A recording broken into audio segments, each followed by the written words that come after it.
Layan je kerenah saya. Kejap nak tambah ni, kejap nak tambah tu. Lagi nak dekat, ada yang nak tambah.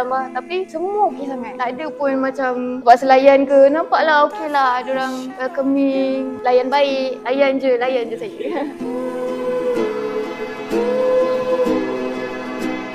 Pretty girl, you make everything feel alright. Pretty girl, pretty as the stars in the sky.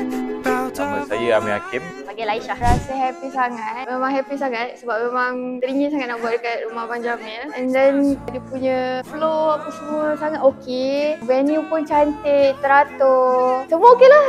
Saya suka sangat. Saya happy sangat. Sama juga dengan dia, happy. Tapi macam biasalah kalau tahu bila event wedding mesti dia penat sikit kan. Tapi overall experience dia happy lah. Sangat teratur. 100%. Kita orang just ikut je. Tak pening, serius tak pening. Sangat membantu. Kalau tidak kita orang akan macam tak tahu nak buat apa kan. Gelabah. Tapi bila flow baik, bagus, kita orang jadi less gelabah. Kita orang jadi okey lah, tak nervous sangat lah. Cantik sangat. Tak ada benda yang nak komplain. Memang dream dia nak buat kat rumah Abang Jamil.